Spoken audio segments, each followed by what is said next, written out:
Breakfast skip ചെയ്യുന്നത് നല്ലതാണ്. തടി കുറയ്ക്കുക, ഡയബറ്റീസ് കൺട്രോൾ ചെയ്യുക, ഫാറ്റി ലിവർ കറക്റ്റ് ചെയ്യുക തുടങ്ങിയിട്ടുള്ള കാര്യങ്ങൾക്ക് ഇത് ഗുണകരമാണെന്ന് കേട്ടിട്ടുണ്ട്. ഇനി അഥവാ അങ്ങനെ ചെയ്താൽ അത് ദീർഘനാളത്തേക്ക് ചെയ്യുന്നതുകൊണ്ട് ദോഷമുണ്ടോ? രാവിലെ എന്ന് പറയുന്നത് ഒരു ഉറക്കം കഴിഞ്ഞ് എണീക്കുന്ന ഒരു സമയമാണല്ലോ. നമ്മുടെ ശരീരം എത്തി നിൽക്കുന്ന ഒരു മോഡ് എന്ന് പറയുന്നത് റീബിൽഡ് മോഡാണ്. അതായത് നമ്മുടെ ശരീരത്തിൽ ഒരുപാട് നിർമ്മാണ പ്രവർത്തനം നടക്കുന്ന ഒരു സമയമാണ്. അവിടെ ഏറ്റവും കൂടുതൽ ആവശ്യമായിട്ട് വരുന്ന നിർമ്മാണ വസ്തു പ്രോട്ടീനാണ്.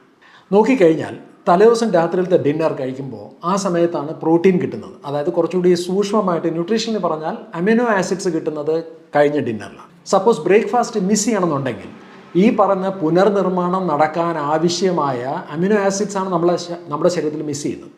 പക്ഷേ ശരീര നിർമ്മാണ പ്രവർത്തനങ്ങൾ സ്റ്റോപ്പ് ചെയ്യില്ല. ശരീരത്തിന് ആവശ്യമായിട്ടുള്ള ഈ പ്രോട്ടീൻ അഥവാ അമിനോ ആസിഡ് ശരീരം എടുക്കുന്നത് പേശികളിൽ നിന്നാണ്. സപ്പോസ് ബ്രേക്ക്ഫാസ്റ്റ് കഴിച്ചില്ല എന്നുണ്ടെങ്കിൽ അമിനോ ആസിഡിന് വേണ്ടി ശരീരം മസിലുകളെ ആശ്രയിക്കുകയും നമ്മുടെ ശരീരത്തിൽ മസിൽ നഷ്ടപ്പെടുകയും ചെയ്യും. കൊഴുപ്പിന് വേണമെങ്കിൽ നമുക്ക് പിന്നെ ശരീരത്തിന് ഉണ്ടാക്കിയെടുക്കാം. പക്ഷേ മസിൽസിനെ ഉണ്ടാക്കിയെടുക്കുന്നത് എളുപ്പമല്ല. പ്രത്യേകിച്ചും 40-50 വയസ്സ് കഴിഞ്ഞാൽ muscle building is extremely difficult. അപ്പോൾ അവിടെ സംഭവിക്കുന്നത് നമുക്കൊരു മസിൽ അട്രോഫി ഉണ്ടാവും, മസിൽ വേസ്റ്റിംഗ് ഉണ്ടാവും, അല്ലെങ്കിൽ സാർക്കോപ്പീനിയ ഉണ്ടാവും. ഇത് ആരോഗ്യത്തിന് ഒരു കാരണവശാലും റെക്കമെൻഡ് ചെയ്യാൻ പറ്റുന്ന ഒരാളല്ല. ബ്രേക്ക്ഫാസ്റ്റ് സ്കിപ്പ് ചെയ്യണമെന്നുണ്ടെങ്കിൽ അറിഞ്ഞോ അറിയാതെയോ നമ്മൾ ശരീരത്തിൻ്റെ നിർമ്മാണ പ്രവർത്തനത്തിനെതിരെയാണ് പ്രവർത്തിക്കുന്നത്.